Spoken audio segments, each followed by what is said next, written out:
All right, in this video, we're going to learn how to shade spheres. And before you learn how to shade a sphere, you need to learn how to draw one. And it starts with just drawing a circle. But I highly recommend sketching it first. In my classroom, I will challenge the kids to draw a perfect circle with one line, and it's nearly impossible. You could use a stencil. Only problems with stencils is people tend to press hard, and then they have that hard outline. And then we know that any kind of outline makes things look flat. And it's like anything else. The more you do it, the better you're going to get at it. Let me go ahead and put a larger one here, and that's the one we'll actually shade.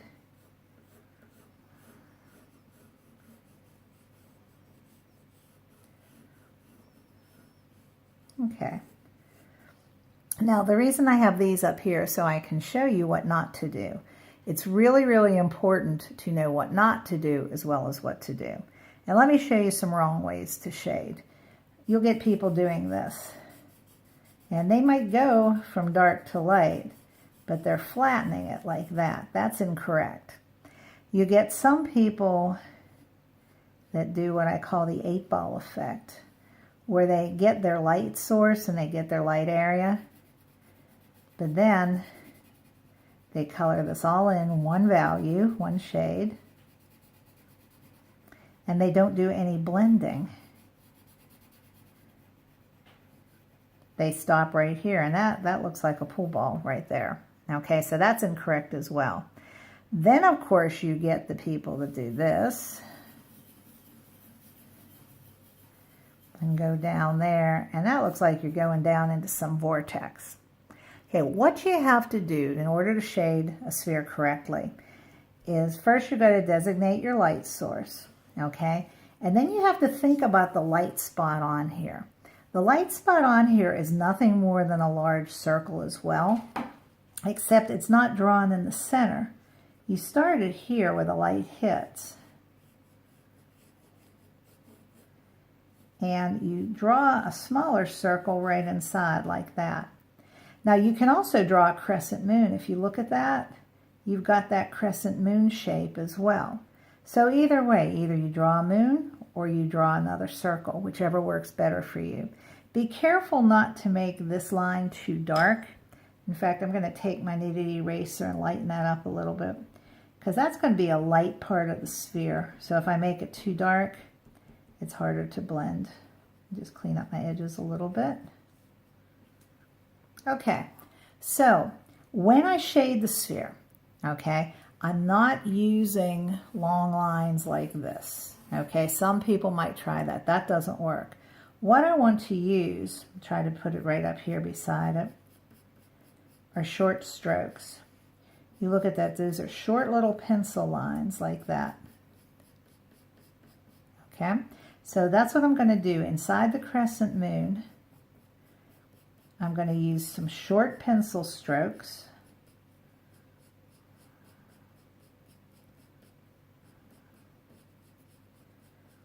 And I'm filling that in with kind of a medium value, not too dark, not too light. I can always darken it. And again, short pencil strokes. Resist the urge to do this. It's not going to look good. It's okay if they cross over each other a little bit. All right, now right now that's all kind of the same value. So since my light source is coming this way, I know it's going to be darker along this edge, and this also gives me an opportunity to clean up that edge. It was pretty sketchy before. Okay, back to short strokes.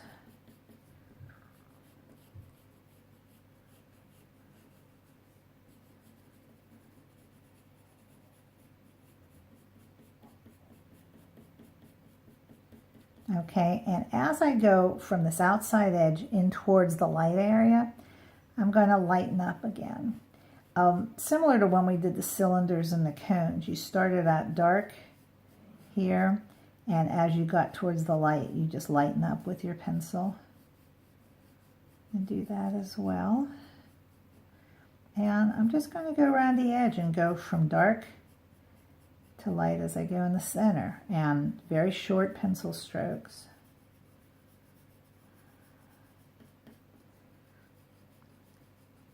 And I'm going around here, keeping with the curve of the sphere.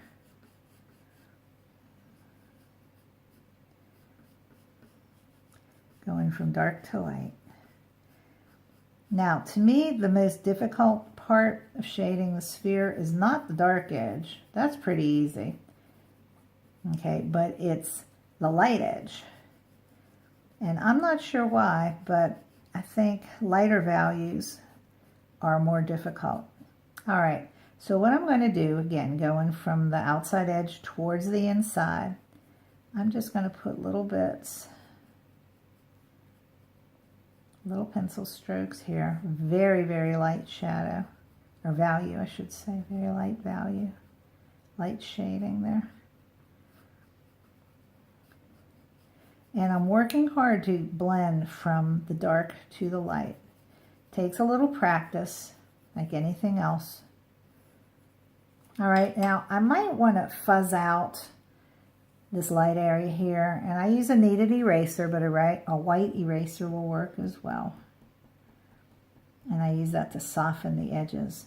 Erasers are a great drawing tool as well. People don't always realize that.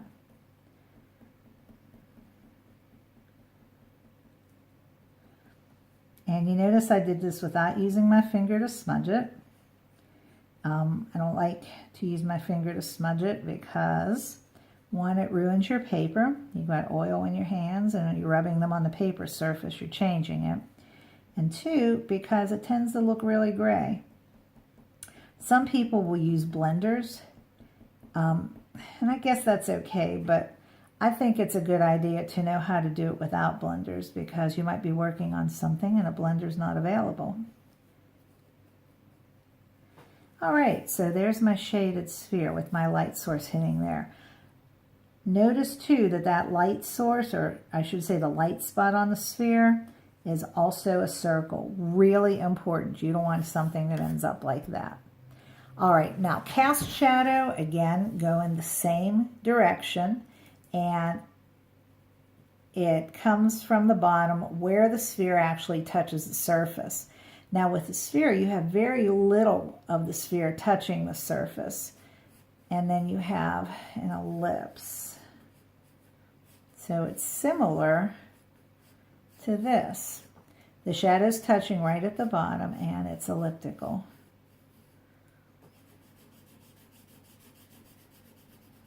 And you shade it in like that. And of course that cast shadow is going to change depending on where your light is coming from. All right. Okay, let's try another one just to review.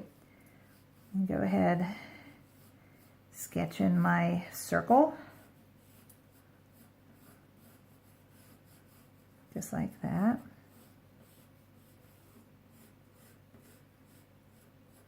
All right, and I don't always clean up my edges when I start.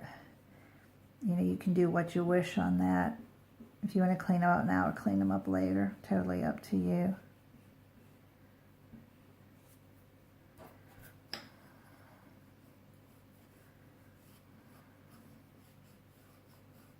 Okay, I'm going to put the light source coming from the other direction, and because it's coming from there, I am definitely going to clean up this sketchiness right there.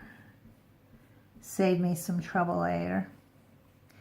All right, so again, I'm going to draw the crescent moon shape or draw another circle. It's just off center touching this side.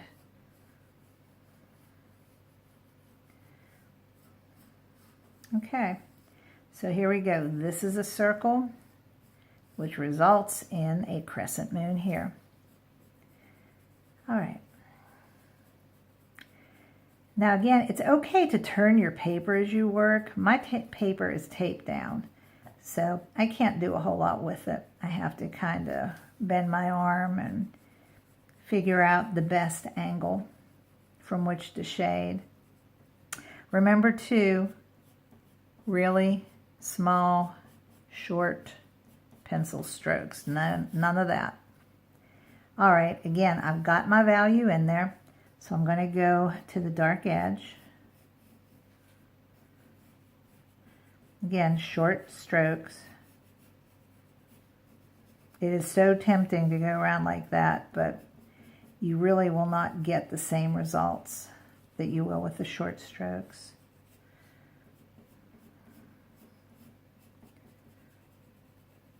Okay, and even though I'm going dark on this edge, my pencil probably needs sharpened, but I'm not going to stop for that.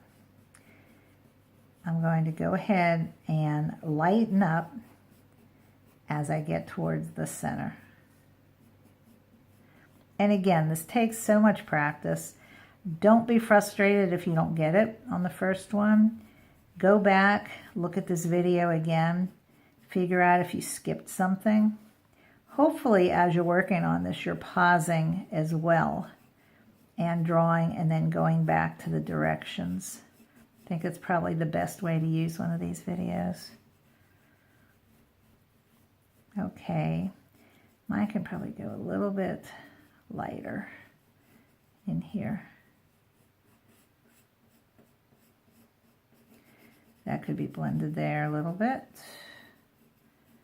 You know, use your visual judgment. If it doesn't look right to you, figure out what you've got to do to fix it. Okay, going to take my eraser.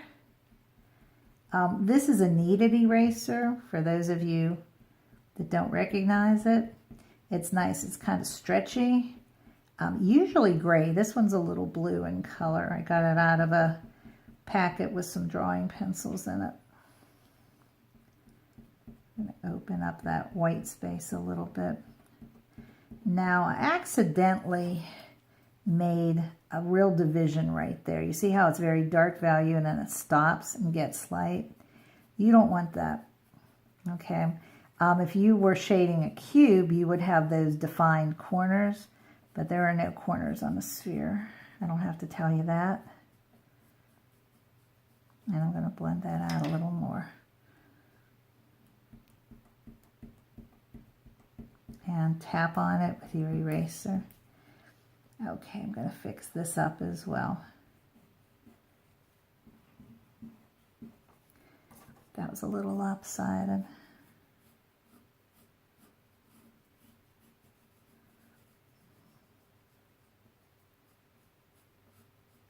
Now, even though you don't want a heavy outline, you have to have a little bit right here just to show the edge. We'll put that in really lightly. Okay, again, coming from cast shadow, coming from the bottom and going in the same direction.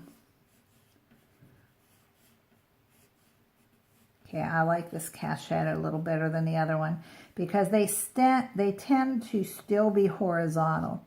You see how this one's going down at an angle like that? That's not really correct. Your ellipse should still be horizontal. This one's passable, but this one looks more realistic. All right, so that's how to shade some spheres.